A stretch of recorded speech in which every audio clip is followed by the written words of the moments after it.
welcome back to the potting shed. I'm Anna. I'm here to talk about microgreens. Natalie last talked to you about seed sowing, so we're going to talk about the next couple of stages for you. So, to maintain them, keep them watered. Don't overwater. So one way of testing is to see if how heavy they feel. So if you pick the tray up and it feels heavy, it's plenty wet enough. If you pick it up and it feels quite light, give it a good water. The other obvious way of checking is obviously to put your finger in. Just check to see how wet it is. On top, if it feels wet, leave it. If it's bone dry, give it a good water. You want to keep them in a fairly ventilated situation. So open the windows, and on hot days you can bring shade down if you have it, or bring them slightly out of the brightness of the sun. They do need some sun, so it's just a happy medium. Okay, so next we're going to talk about seed germination. So the germination can take varying amounts of time depending on the variety and the aspect that you've got them in. So usually your quickest one is a salad crop. So they come up quite within a week really.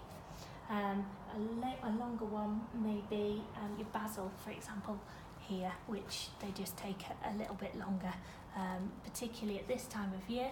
And as the season progresses, they get quicker to germinate as well as the summer comes along.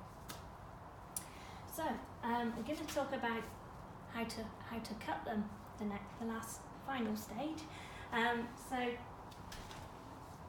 there's no right or wrong. Firstly, you can cut at whatever stage suits you. So it's lovely. So you can add something very small as a little garnish to the plate, or a strong flavour. The smaller you cut, the stronger the flavour, and usually the stronger the colours too, depending on the variety. But there's nothing wrong in cutting something at a larger stage.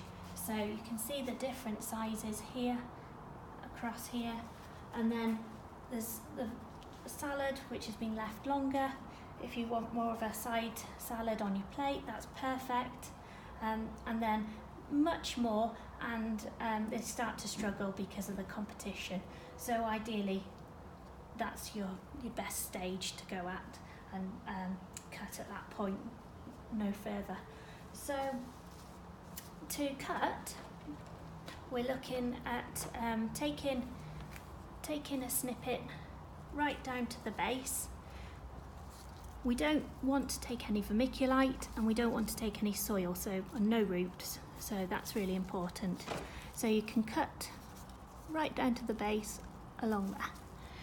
So there you can see a really nice purple stem, which adds a really good spot of colour as well as flavour to your plate. So we can completely take that back, or you can take little segments. So sorry, by saying segments, I mean if you go to the back to the stem to the point where another shoot's coming up.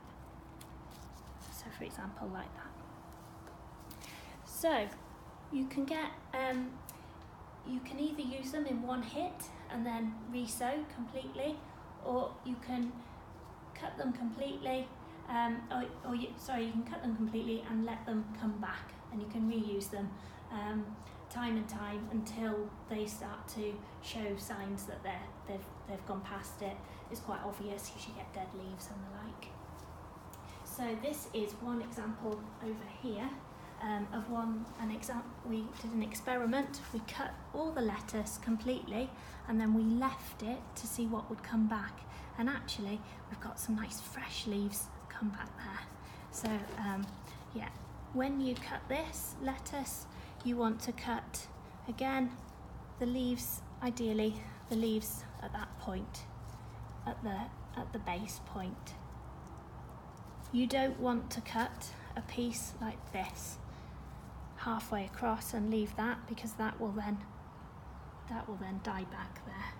So nice cuts, either completely back to the stems or off completely. So if you're going to strip this, you can take it as low down as you can to get a good amount there. So that's it.